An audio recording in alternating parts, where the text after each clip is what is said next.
말씀은 누가복음 10장 1절부터 11절까지 말씀입니다. 누가복음 10장 1절부터 11절까지 말씀을 다 같이 합독하겠습니다. 10장. 그 후에 주께서 따로 70인을 세우사 친히 가시려는 각 동네와 각 지역으로 둘씩 앞서 보내시며 이르시되 추수할 것은 많되 일꾼이 적으니 그러므로 추수하는 주인에게 청하여 추수할 일꾼들을 보내주소서 하라. 갈지어다 내가 너희를 보냄이 어린 양을 이리 가운데로 보냄과 같도다.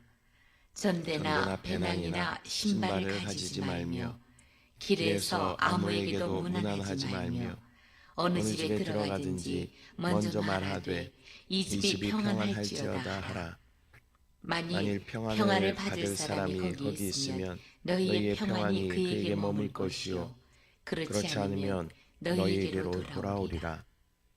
그 집에 유하며 주는 것을 먹고 마시라. 일꾼이 그 삭을 받는 것이 마땅하니라. 이 집에서 저 집으로 옮기지 말라. 어느 동네에 들어가든지 너희를 영접하거든 너희 앞에 차려놓은 것을 먹고 거기 있는 병자들을 고치고 또 말하기를 하나님의 나라가 너희에게 가까이 왔다 하라. 어느 동네에 들어가든지 너희를 영접하지 아니하거든 그 거리로 나와서 말하되 너희 동네에서 우리 발에 묻은 먼지도 너희에게 떨어 버리노라. 그러나 하나님의 나라가 가까이 온 줄을 알라 하라. 아멘. 할렐루야. 오늘은 누가복음 10장 1절부터 11절까지 말씀을 우리가 함께 읽었습니다. 오늘의 본문은 예수님께서 12제자뿐 아니라 70명의 제자들을 세상으로 파송하시는 그러한 장면입니다. 이 말씀은 복음 전도의 중요성과 또한 사명을 감당하는 성도들은 어떠한 자세로 복음을 전해야 하는가에 대해서 말씀하고 있습니다. 오늘 말씀에서 예수님께서는 사명을 맡기실 뿐만 아니라 어떻게 사역해야 하는지도 구체적으로 가르쳐주고 계십니다. 먼저 1절 말씀. 그 후에 주께서 따로 70인을 세우사 친히 가시려는 각 동네와 각 지역으로 둘씩 앞서 보내시며, 예수님께서는 70명을 따로 세우셔서 둘씩 짝을 지어 자신이 가시려는 그러한 각 동네와 각 지역으로 먼저 보내셨습니다. 둘씩 보냈다라는 것은 서로 격려하면서 이 사명을 감당하여라라는 그러한 의미이고, 또한 도우면서 증인이 되게 하시기 위함인 것입니다. 또한 예수님께서는 제자들을 먼저 보내셔서 사람들의 마음을 준비하게 하셨습니다.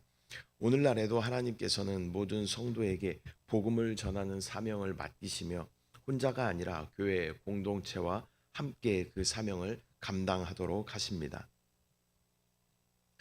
2절. 이르시되 추수할 것은 많되 일꾼이 적으니 그러므로 추수하는 주인에게 청하여 추수할 일꾼들을 보내주소서 하라. 예수님께서는 추수할 것은 많지만 일꾼이 적다라고 말씀하십니다. 추수는 하나님께 돌아올 영혼들을 의미하며 또 세상에는 아직 복음을 듣지 못한 사람들이 많다라는 그러한 의미입니다. 문제는 추수할 영혼이 없는 것이 아니라 일할 사람이 부족한 것입니다. 그래서 예수님께서는 먼저 추수의 주인이신 하나님께 일꾼을 보내달라고 기도하라라고 명령하십니다. 모든 전도와 선교는 기도에서 시작된다라는 것을 우리는 알 수 있습니다. 3절. 갈지어다 내가 너희를 보냄이 어린 양을 이리 가운데로 보냄과 같도다. 예수님께서 제자들을 보내시면서 어린 양을 이리 가운데로 보내는 것 같다라고 말씀하십니다. 이 복음을 전하는 길은 언제나 쉽지만은 않습니다. 때로는 핍박과 또한 거절 또 어려움을 만나기도 합니다. 또한 복음 전하는 것은 영적 전쟁이고, 또한 이리와 같은 그 사단은 어떻게든 복음 전파를 방해하며 복음 전하는 성도들을 공격하려고 하는 것입니다. 그러나 제자들은 자신의 힘이 아니라 목자이신 예수님을 의지해야 합니다. 양이라고 하는 짐승은 가장 연약한 어떠한 공격 무기도 또한 방어 무기도 없는 그런 아주 연약한 그러한 짐승입니다. 그렇기 때문에 절대적으로 신뢰해야 하는 존재는 바로 이 목자인 것입니다. 우리에게는 좋으신 목자이신 예수 그리스도가 계심을 믿음으로 바라보며 순종하며 따라가야 할 줄 믿습니다. 오늘날도 성도들은 세상 속에서 두려워하지 말고 주님만을 신뢰하며 담대하게 살아가며 또 복음을 전해야 할 줄 믿습니다. 4절 전대나 배낭이나 신발을 가지지 말며 길에서 아무에게도 무난하지 말며. 예수님께서는 전대나 배낭이나 또 신발을 가지지 말고 길에서 아무에게도 인사하지 말라라고 말씀하십니다. 이것은 뭐 아무 준비 없이 그냥 가라 이런 말씀이 아니라 하나님만을 의지하며 그 사명에 집중하라라는 그러한 말씀입니다.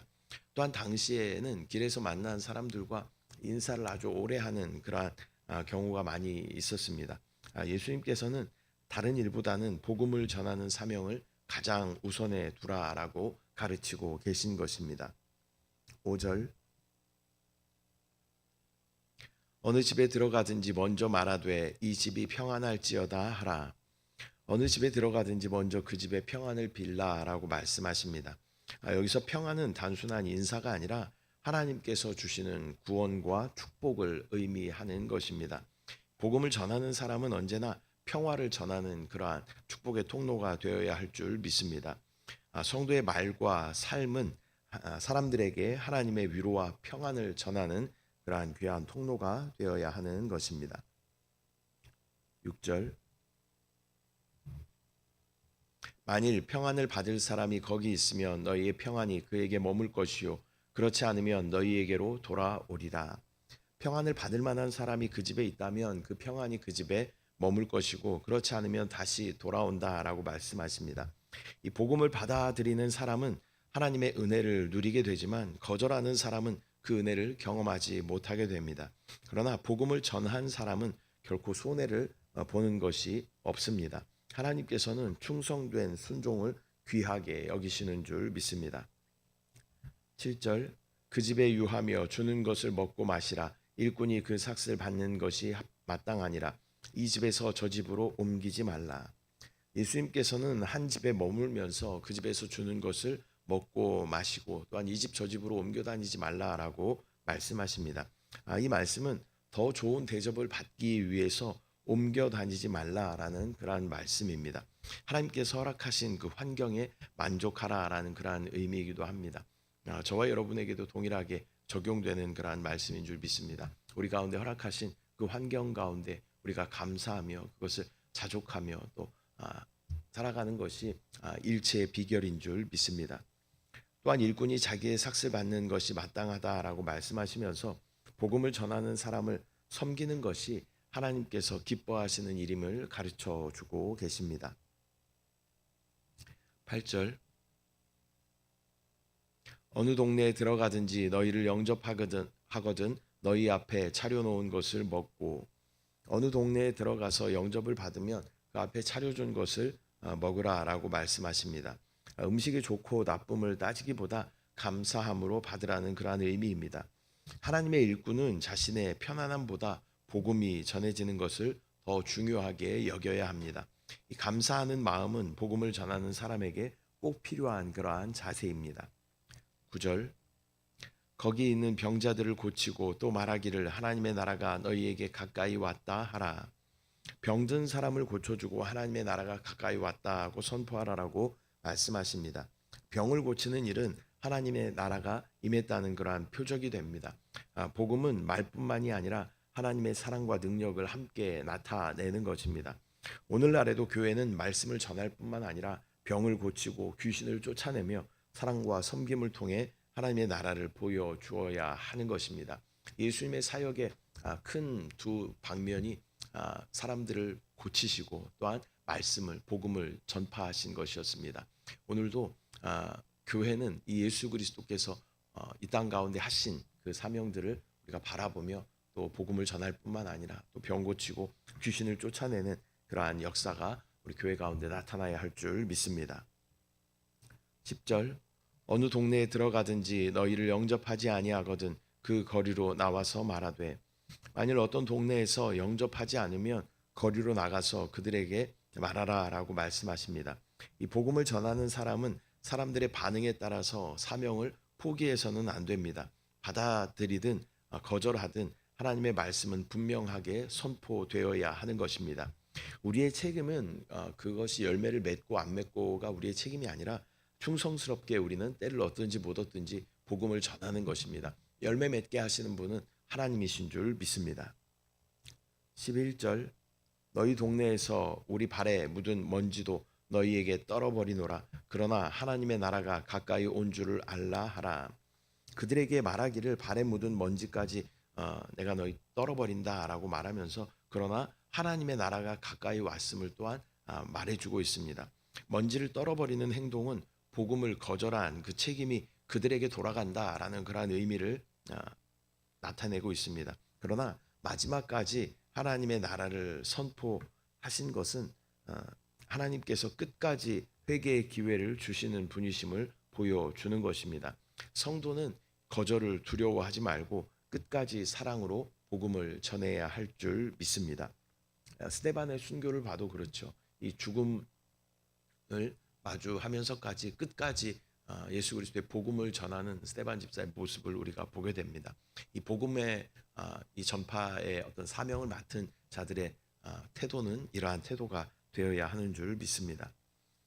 오늘은 누가복음 10장 1절부터 11절까지 말씀을 우리가 함께 나누었습니다. 오늘의 본문은 모든 성도가 복음의 일꾼으로 부름받았음을 우리 가운데 가르쳐주며 또한 하나님께서는 먼저 기도하게 하시고 또 서로 협력하게 하시며 하나님만 의지하여 담대하게 복음을 전하도록 하십니다. 우리는 결과를 우리가 염려하기보다는 맡겨진 그러한 사명에 충성하며 하나님의 평안과 또한 사랑을 또 하나님의 나라에 대한 이 복음을 세상에 전하는 주님의 제자로 살아가야 할 줄 믿습니다. 기도하겠습니다. 사랑의 주님, 은혜와 사랑을 감사드립니다. 오늘 누가복음 10장 말씀을 통하여서 복음 전하는 자들의 태도는 어떠해야 하는지 우리 가운데 말씀하여 주심을 감사합니다. 하나님, 하나님만을 신뢰하며 복음을 전하는 귀한 일꾼들의 사명을 감당할 수 있도록 주여 인도하여 주시고 아버지 또한 나아가서 복음을 전할 때 거절할지라도 주여 우리에게 맡겨주신 귀한 사명을 끝까지 담대하게 전할 수 있도록 주여 은혜로 함께하여 주시옵소서. 또한 열매 맺게 하실 분은 하나님이심을 믿음으로 바라볼 수 있도록 다만 우리는 때를 얻든지 못 얻든지 예수 그리스도의 복음을 전하는 것이 우리의 사명임을 깨달아 알 수 있도록 주여 은혜를 더하여 주시옵소서. 역사하신 주님을 찬양합니다. 주님을 사랑합니다. 감사드리고 예수님의 이름으로 기도드립니다. 아멘. 하늘에 계신 우리 아버지여, 이름이 거룩히 여김을 받으시오며 나라가 임하시오며 뜻이 하늘에서 이루어진 것 같이 땅에서도 이루어지이다. 오늘 우리에게 일용할 양식을 주시옵고 우리가 우리에게 죄 지은 자를 사하여 준 것 같이 우리 죄를 사하여 주시옵고 우리를 시험에 들게 하지 마시옵고 다만 악에서 구하시옵소서. 나라와 권세와 영광이 아버지께 영원히 있사옵나이다. 아멘.